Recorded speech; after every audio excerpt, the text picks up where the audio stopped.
from the sessions that you guys have joined. I just wanted to go over a few housekeeping. Just please be mindful and keep your microphones on mute during the session. Also, this session is being recorded. It will be posted on UCR's learning management system in the next few weeks. If you would like to use the closed captions feature for the session, feel free to click on the bottom of the screen. There'll be you'll be able to click it to see the wording. And then lastly, we do have the chat option and the question and answer feature. If you do have any questions, I please ask that you place them in the Q&A feature, just so I will be able to see them, as they come through, and just to give everyone else an opportunity to vote for the questions that they would like to have answered. And then lastly, I just want everyone to be mindful of UCR's Principles of Community. I'm going to go ahead and drop that link in the chat. So we have the opportunity to have our guest speaker, Andrew Larratt-Smith, here to give us this lovely topic. And so I'm going to go ahead and introduce him. Andrew Larratt-Smith has been the UC Riverside Ombudsman since 2011. In his role, Andrew assists UCR in fostering a fair and healthy organizational climate for all members of the campus community. He does by empowering campus community members who confidentially consult with him to navigate complex campus systems and resolve thorny dilemmas. Additionally, he facilitates dialogue for groups, delivers conflict-related workshops, and provides feedback and recommendations to administrators at all levels of the university on how to mitigate systemic challenges. In his work, Andrew draws upon his extensive experience in higher education and his training in alternative dispute resolution, coaching, meditation, facilitation, law, and campus ministry. Andrew holds a JD from UCLA School of Law with a specialization in critical race studies and a master's in dispute resolution from Pepperdine's Curacao School of Law. He serves as an adjunct faculty for courses on ombuds practice at Pepperdine's Status Institute for Dispute Resolution. Additionally, he is a member of the International Ombuds Association and the California Bar, inactive. Andrew is a proud Canadian and a board game enthusiast. He resides in Riverside with his spouse and children, who are the true fairness experts in the family. Okay, everyone, welcome, Mr. Andrew. Thank you, Paige, and welcome everyone. And I'm excited. Before we get started, by the way, that music was from the Naxos music service. So it was a mission, but there's I don't know if you're familiar, you have access to a streaming service, free streaming service through the library. I'm just going to post it in the chat there if you're interested. I saw there's a session later on about free, perks or extra perks that you might not be aware of. And so this is one of those. I don't know if they're going to talk about it, but I was inspired by their session later today about, this is one of those things that I've really appreciated over the years that I don't think a lot of folks are aware of, is that we have this streaming service with lots of great music. So it's really helpful if you want to listen to some relaxing music as you're working. All right, so let me get us started. I'm going to, we're going to start off, I'll just share my screen here. Thanks for that lovely introduction, Paige. And let me get the share screen going. I've got a presentation. Hopefully everyone can see that. So this is me, and we're talking about shifting from blame to contribution, which is a topic I'm really excited about talking about. And we're going to start today by with a role play. So it's going to take a few minutes for us to do this, but we're going to be assigned to a breakout room with a partner. And if you can choose between the two of you who will play role A and who will play role B. Some rooms there may be a third person, and if that's the case, then they can observe and watch, and you have to determine who that would be. But we'll try to get two per room. So there's going to be instructions for your role. So they're located in the resources tab. Hopefully you're able to navigate there. And there's two role plays or two roles there, A and B. So depending on which role you are, pick that one. Just read your own role. Do not read the other one. You can read it later. Okay, you'll have the chance to read them both later if you're curious. But for now, please resist the temptation to look at the other instructions and just read the ones for yourself. So then you'll have a chance, once you're in the room, to assign, figure out who's A, who's B, and then read those instructions. And then when you're ready to begin, you can do the role play together. I'll give you about 7 minutes. Hopefully that should be enough time for you all to get through it or get at least a good way into the role play. And then we'll come back and debrief it together. So before I send you to your breakout rooms, does anybody have any questions?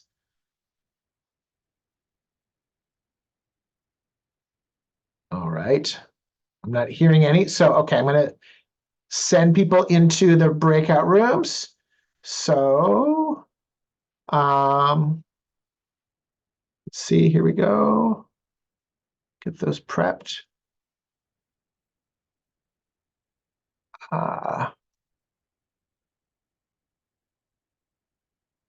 Okay, and let's see, 7 minutes.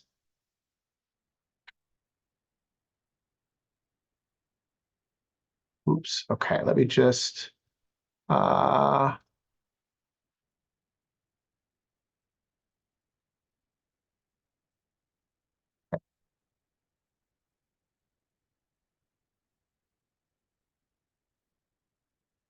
we go. I think everybody should be set with breakout rooms.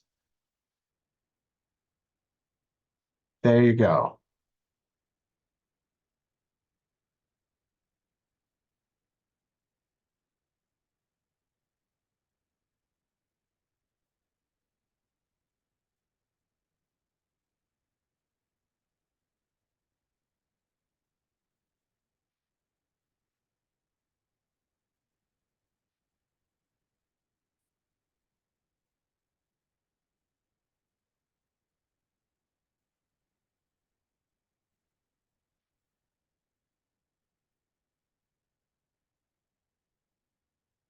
Hi, I'm just welcome. I'm just sent folks to breakout rooms, so I'm going to add you to breakout rooms and send you in just a moment here. Let's see if I can.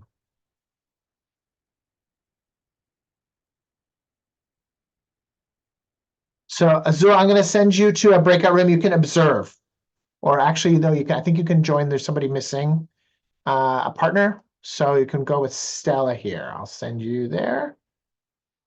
Okay, I think you should be able to go.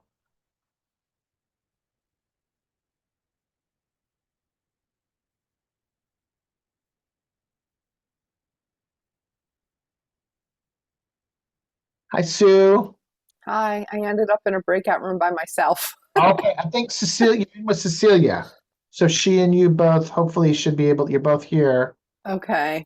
I And see I'll she's send Annie that way too. Just hopefully between the two of you should get enough folk. okay. Thank you. How do I join breakout room? Okay, thanks. Okay. Hi, there was no one in my breakout room. I think I was breakout 3. Okay, let's see. Okay. I will send you to, I'm sorry. That's fine.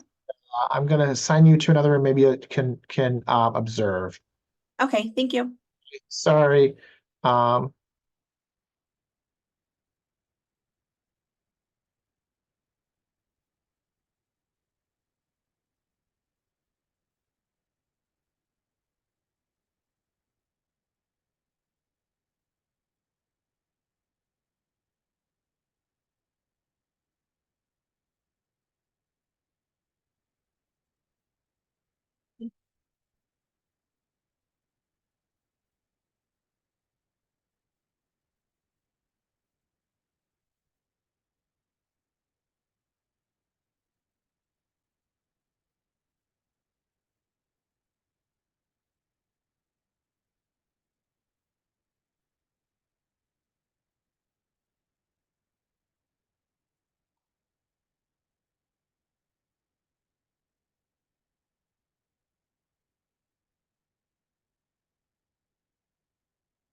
Hi, Christina. Welcome. Folks are in breakout rooms, so I will send you to a breakout room and you can observe folks there, and then we'll be coming back. Thank you. I'm sorry I'm late. I ran over on a previous meeting. No worries. Thanks.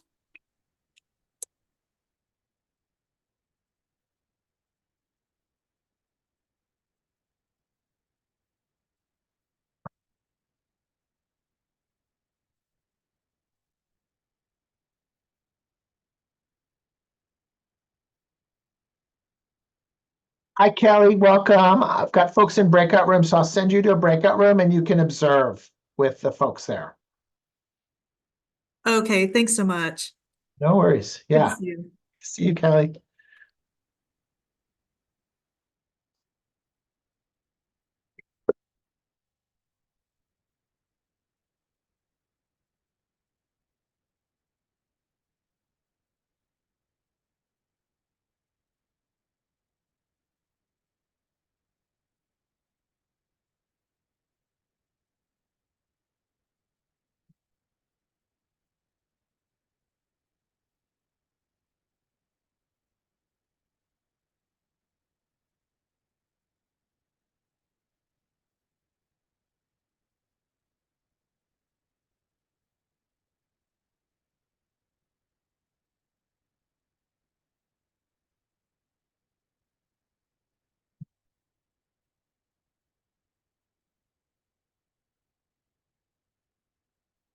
Hi, Kelly. Welcome.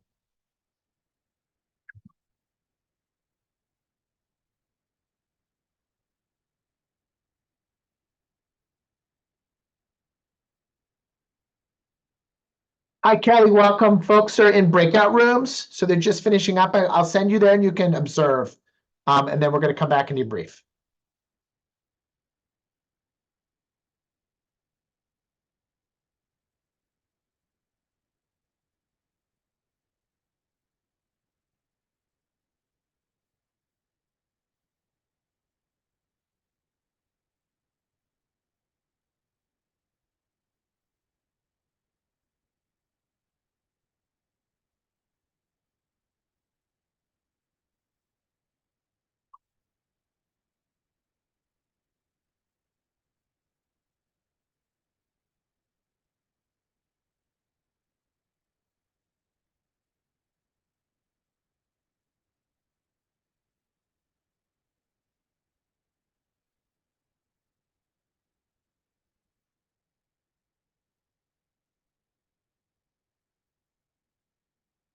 Hi, Alex. Welcome. Folks are in breakout rooms. They're just finishing up, so I'll send you there very briefly, and then everyone's just about to come back, and we're going to debrief. But you'll be able to observe for Oh, okay. Thank you. Here you go.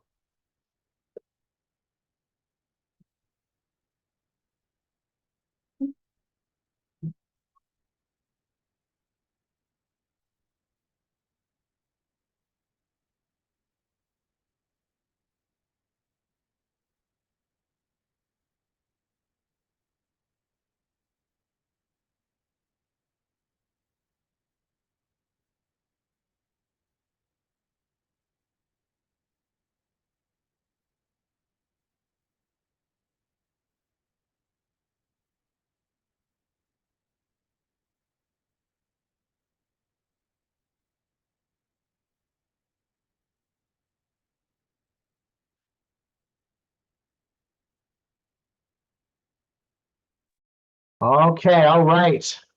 Welcome back, everyone. I know that was a little chaotic. Folks going in and out of breakout rooms, but we made it work. So thanks for hanging in there.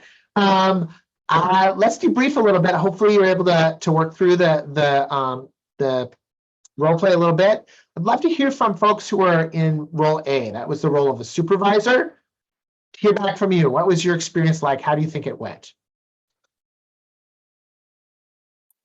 I had role A. Unfortunately, we started off a little late, so I got to say my piece, and then my assistant did not get to say their piece. So, but it was, I've had conversations like this before, so I feel like I just put myself in that position that I've been in before, and not knowing what response I was going to get. Yeah. Okay. Great, thanks, Sue. How about from others who were in role A? How do you think it went?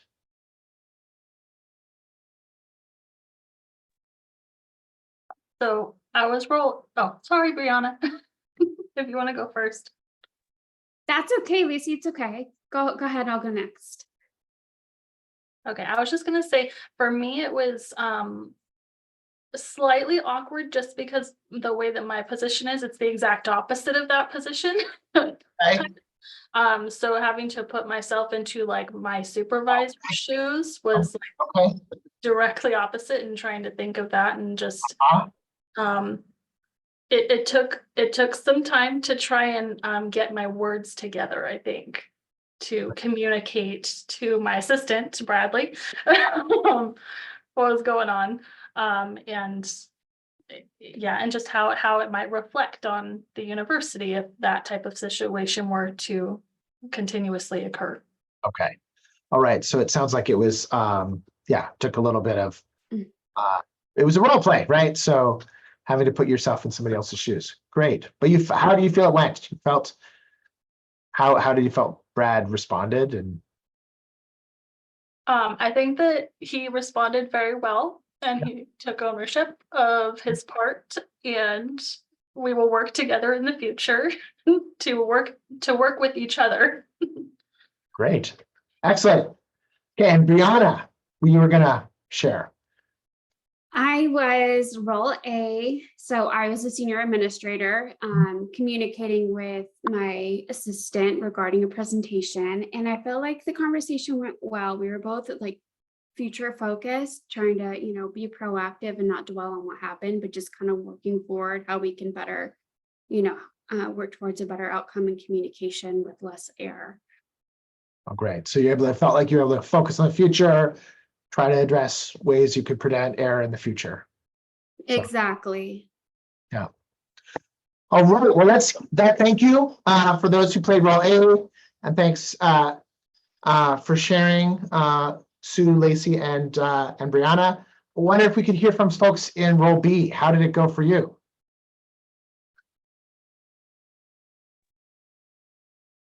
I guess I can start. What's the best word? A little frustrating, right? Might be the first word that comes to mind, because there's things you want to say, right? And you recognize that you kind of can't, and you feel a little boxed in, forced to respond a certain way, even though your perspective on the dynamics that maybe created that outcome, were different than, your supervisors, right? So. Great. Okay. So thanks, Bradley. Just to clarify, right there. Sorry, it's a bit of a setup for people in role A. I apologize. You were set up. So there's information that role B had, right, that made it much harder. So can folks in role B want to share a little bit about what were some of the things that were, you were uncomfortable with sharing, right? Or some of the secret information that you had that people in role A would not have on the sheet. And you're welcome, people in role A, you're welcome to look at the sheet and find out, right? I'm sure your curiosity is piqued. Can we hear just a summary from folks in role B? What was the quandary you were facing? Yes, Monica.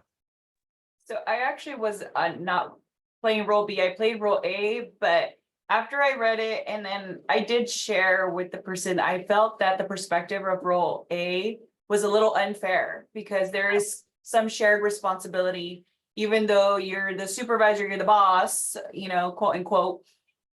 You still have to make sure that you're double checking that you are prepared.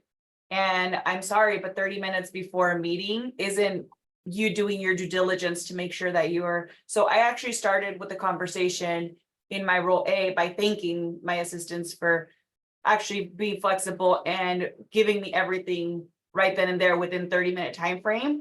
And I did say, I don't think that the role playing is kind of fair to the other person. I think that there is shared responsibility here. And that was the way that I approached it from the role A side. because I do think that role B was kind of put in a wrong, Uh-huh. so. And so what kind of response did you get from role B then? Oh, absolutely. She took responsibility and apologized and, said, we're going to work on it and, make a better relationship moving forward. But I definitely, just circled back to, I think it's shared responsibility. And if both parties that are involved take ownership, I think that's the way that you build a good stomping ground, to move forward with any of these situations. Yeah, great. Okay, so I'll share it too, just again, for those, because role A folks may still be a little bit in the dark, right, about what's going on here. Part of the situation is that role A, person in role A, from the perspective of person in role B, right, it can be a little short at times, right, get a little moody.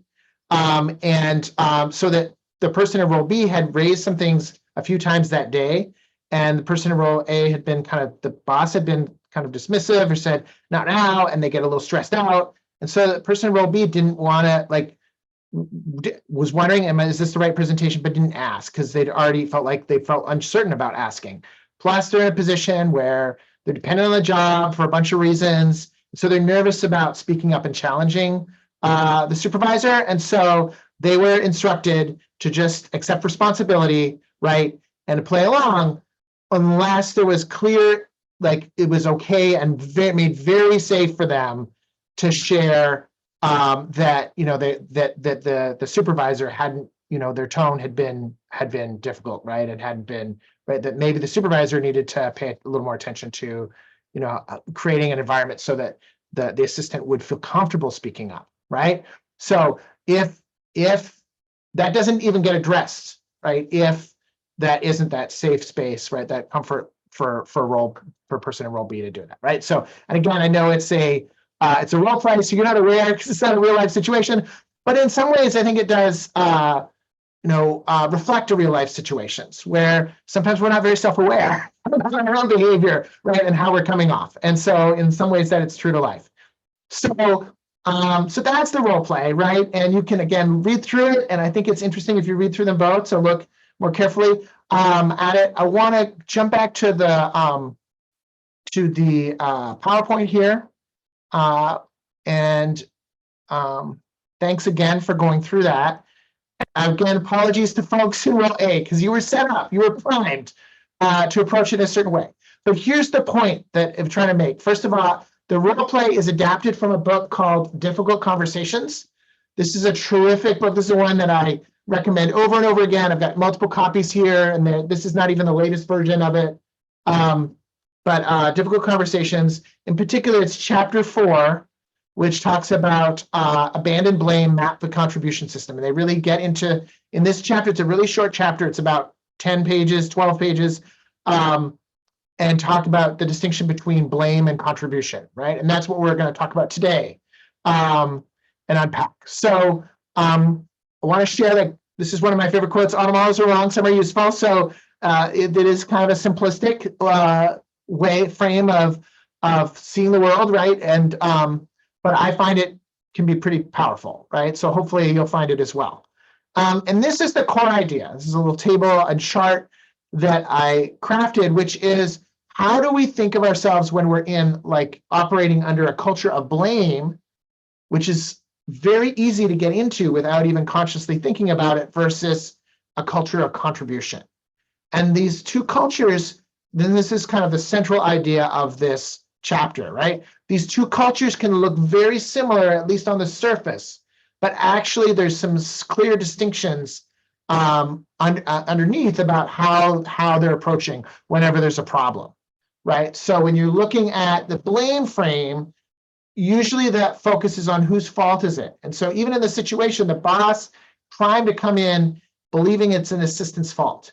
They're being very generous, they're being very kind, they're being very forgiving, right? But they're still kind of approaching it with, my assistant screwed up and I need to raise it with them, as opposed to a contribution frame, which is recognizing that there's some sort of systemic, right? Or that there's often when there's problems, it's a communication problem, which involves multiple people, not just a single individual. And so as you can see, as you look down the list here, you've got judging versus understanding, punishment versus problem solving, backward looking, okay, what happened versus forward looking, how do we try to fix things? scapegoating. So we've got an individual versus taking collective responsibility. And then often the emphasis is on individual error, right, versus recognizing there's systemic complexity. And then often when you get in a blame culture that builds up over time, people's behavior is to avoid blame, right? How do I duck? How do I avoid the blame? I don't want to take the blame. And you can see that especially in a room or a culture, whereas shifting to a place where, hey, are we able to all acknowledge and acknowledge freely how we may be contributing to the problem?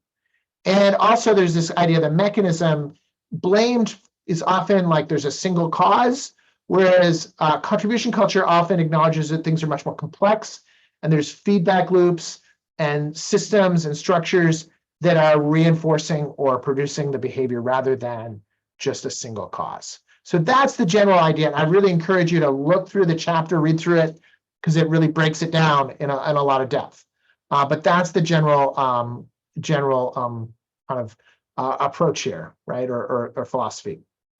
So I just want to mention a couple things too. There's a few related concepts out there as well related to this contribution and blame. So Difficult Conversations, I think, was written about in 1999 or so.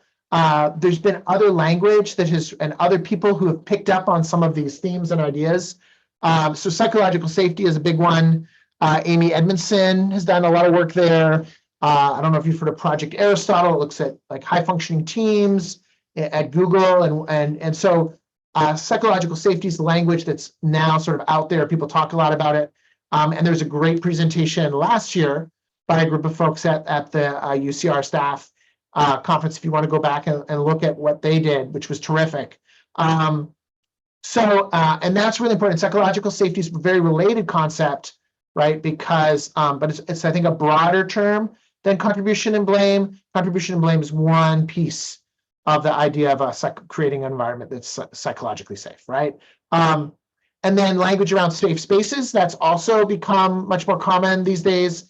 It's been a little politicized in some ways. And so caution around it. I think often the language I've seen around safe spaces initially was around places like the organizations in Costo Hall for students that really serve more marginalized groups that create a space like a living room kind of space for folks so that they're able to, feel comfortable and supported in the university, right? Whereas now the language has shifted more into, different contexts of I need to feel comfortable.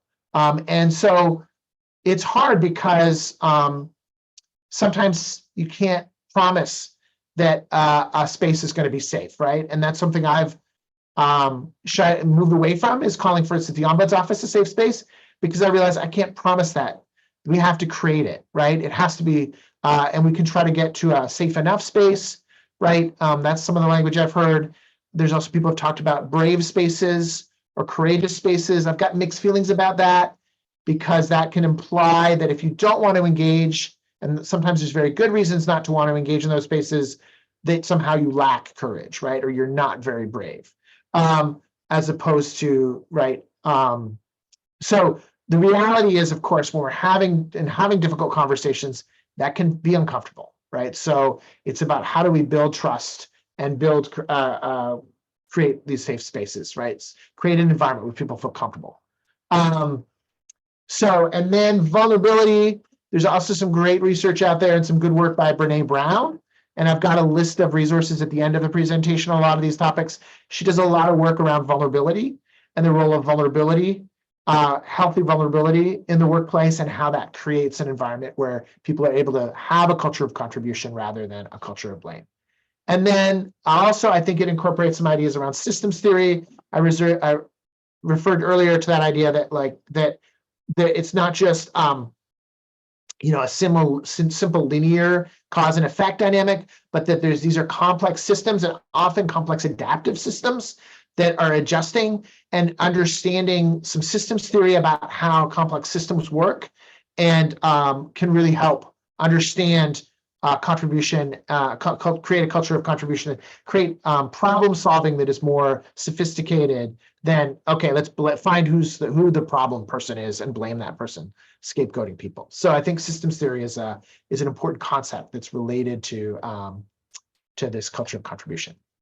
So finally, I want to we're going to spend some time talking in a moment and brainstorming, but I want to highlight this slide is really important because often, and I've heard this particularly around the language of psychological safety, initially, right, when the work was done, it was focusing on what are high functioning teams look like, right? There are spaces where people feel very comfortable, where there is this kind of culture of contribution, right? Where people are coming at problems and saying, how do I contribute? There's a level of vulnerability, right? Whereas now I hear when people use the language of psychological safety, they're often talking about environments where there's low psychological safety, environments where they're toxic, right? So if you look at this chart, you can see this kind of bell curve here. And often the emphasis I've found now has shifted towards moving from this kind of high blame to more mixed blame and contribution to this middle ground. And that's my suspicion, is this middle ground is where the bulk of people are, where the bulk of organizations are. And from that role play, that boss, right, I wouldn't put them down in this bottom category. I don't think it's a particularly dysfunctional team, right? It's in this middle area, this mixed area. And that's where a lot of us are. And it's easy, I think, to sort of look at the department down the hall and say, oh yeah, those folks are dysfunctional. We're not there. We have psychological safety here. Whereas we have a culture of contribution, when in reality, probably not, right? I think it's actually the rare team that's really in an area that is able to have the contribution conversations regularly and does that well, where there isn't as much blame happening, right? That's unusual. That's more, right? And so that's here along the bell curve. That's my suspicion. And so I think that's part of what I'm hoping to do with this presentation, is say, if that's where we want to go, if that's what you want your team to be about, right, is that aiming high, right, looking to move. It's also important, if you're in this middle ground, to try to move from this middle ground into this really high area, because that's where you get really high functioning teams that are able to collaborate very, very effectively. Right, it's not just moving from this really dysfunctional area where things are horrible, but actually moving into trying to push into this space where people are able to work very, very effectively, and that takes a lot of work and time and effort. So here's the question I want to ask together: is what can you do, right, to help cultivate a culture of contribution rather than blame? So let's take a few minutes here. I'm going to stop sharing, and I'm going to go to the whiteboard. Here we open the whiteboard, and I've got the question here: what can you do individually, collectively, cultivate a culture of contribution rather than blame? So I wonder, folks, I'd love to just see people add thoughts, right? There's a lot of experience in this room. What do you think helps make this shift?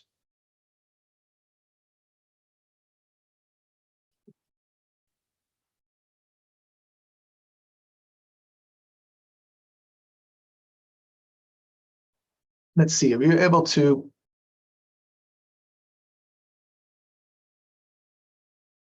Are people able to use a whiteboard here? Yeah. There we go.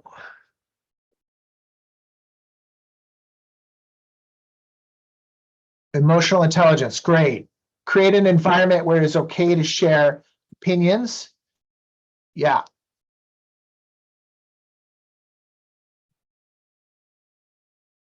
No markup tools. Are you able to? Seems like folks are having some trouble with the tools. Also, feel free to post stuff in the chat as well if it's becoming too cumbersome to use the whiteboard. I apologize.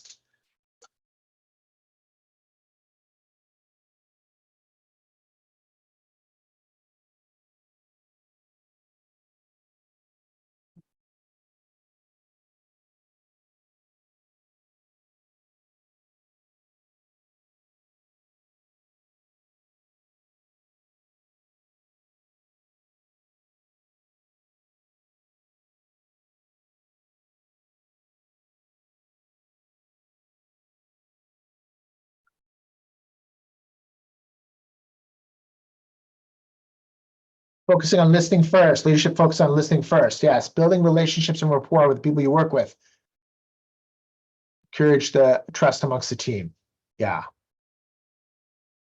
Great. Be open to accept change. Let folks think it's space. Yeah, I think one of the cautions I have about sometimes just declaring a safe space does not make it so, right? And so I think it's about how do we, like, declaring that we want it to be a safe space, saying how do we build that, right? But that's my caution around the safe space language. Sometimes we just say, okay, this is a safe space, and then but that doesn't just automatically translate into it. Okay, how do we get there? Yeah. Okay, good. So let me share. This is great, and feel free to continue to share in the chat. I apologize. The whiteboard has not been as easy to use as other things, but feel free to continue to share in the chat. I'm going to just share a few other thoughts about it, right? Ways that I've seen can be effective, and then we'll close. And if you have any Q&A, we can address them. So some systemic interactions, right? Really looking at not just individual responsibility, but what are the systems? Paying attention to those.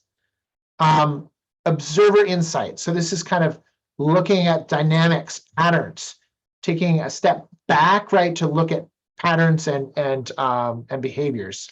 Model vulnerability. This is where a lot of the Brene Brown stuff comes out, especially for leaders.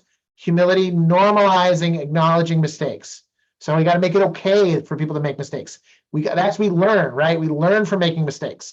So making that okay, making that normalizing, that's got to be modeled, right? I made a mistake. So being okay with making mistakes ourselves, so that allows others to feel free to acknowledge that and not just going into kind of a more punitive role. Fostering psychological safety. So looking at the general research on how do we build psychological safety, right? Helps build. The two are correlated, right? If we build a culture of contribution, that's going to help create an environment of psychological safety. And similarly, if we focus on some of the psychological safety ideas, that's going to help make it easier to build this culture of contribution.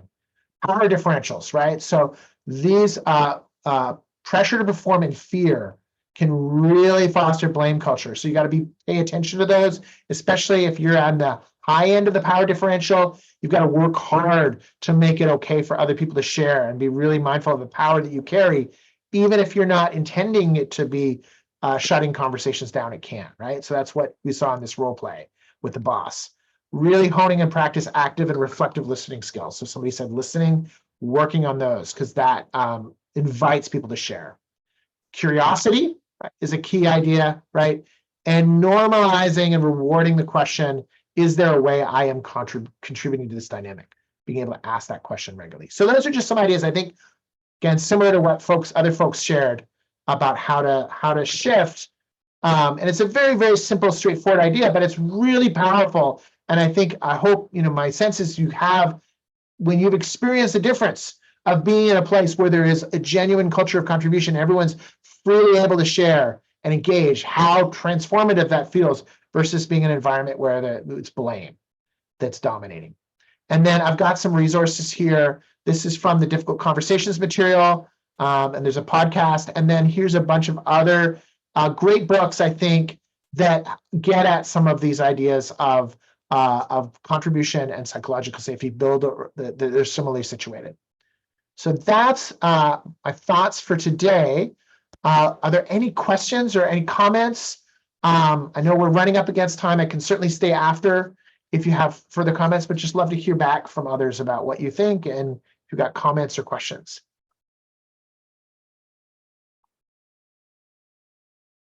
Andrew, I wanted to share that on one of the slides that you had that was basically the boss asking, how do I contribute to this, or how can, I think that's a really good point for leaders to have is that humility to say, or the vulnerability, I guess, to say, how do I contribute to this problem? How can I improve myself? I think that bosses really don't ask that often enough, and I think that helps to open the lines of trust between a leader and their employees.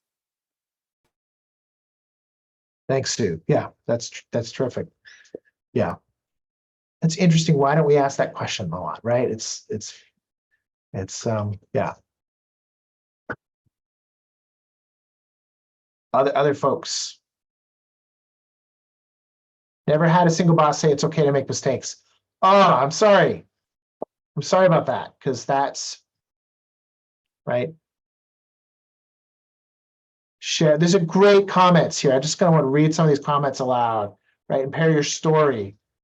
Crucial Conversations. Yes. Crucial Conversations, another book. I'm a little more partial to Difficult Conversations because that's the one I kind of fell in love with first, right? And so Crucial Conversations came after, and I feel like, oh, that's, but it's also a terrific book, right? Different people have like both of them. That's a great resource. Mistakes are how we grow and learn. Yes, we all make mistakes, right? Yeah, great. Other comments, other feedback, other questions?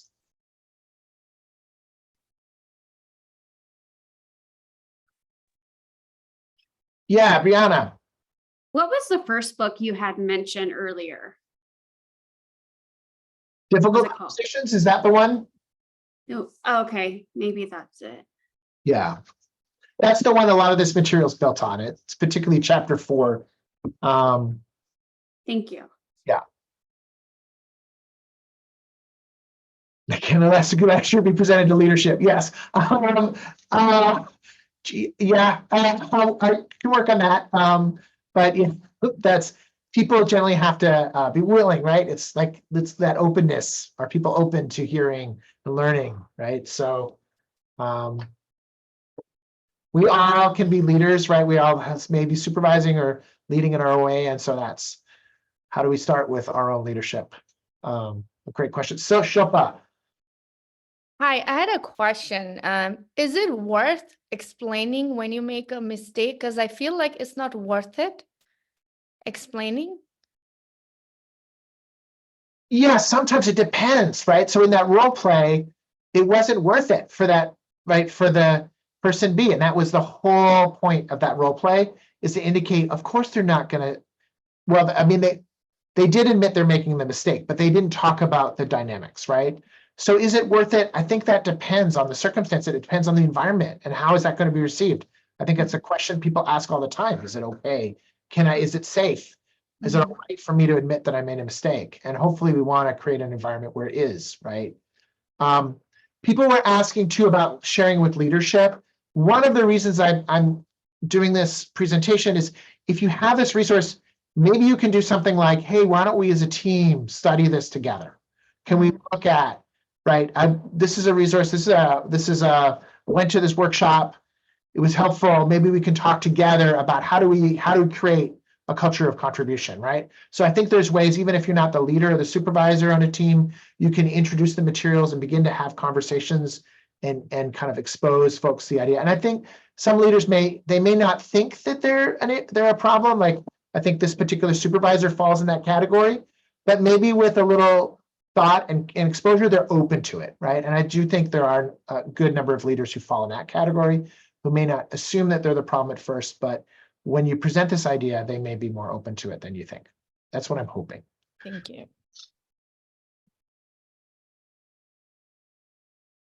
Yeah, great. Other questions?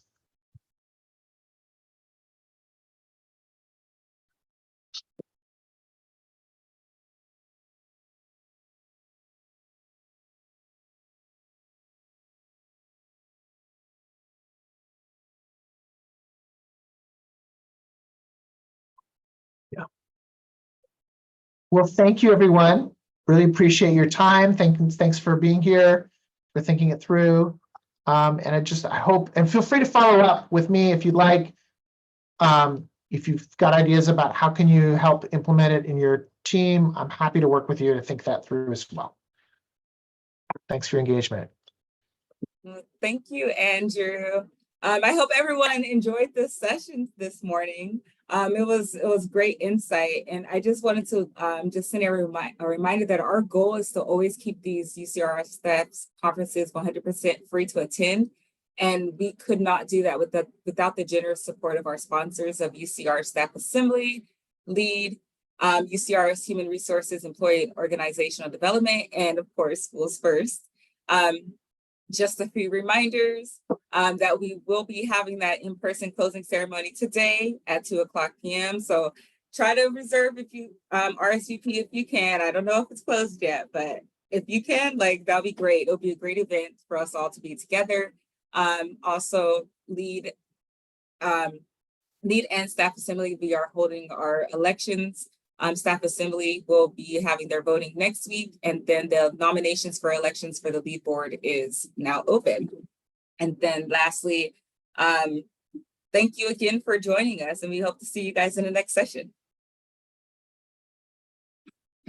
Thank you. And the slides are available in the resources section if you want to get a copy of the slides for today. They're there. They're posted.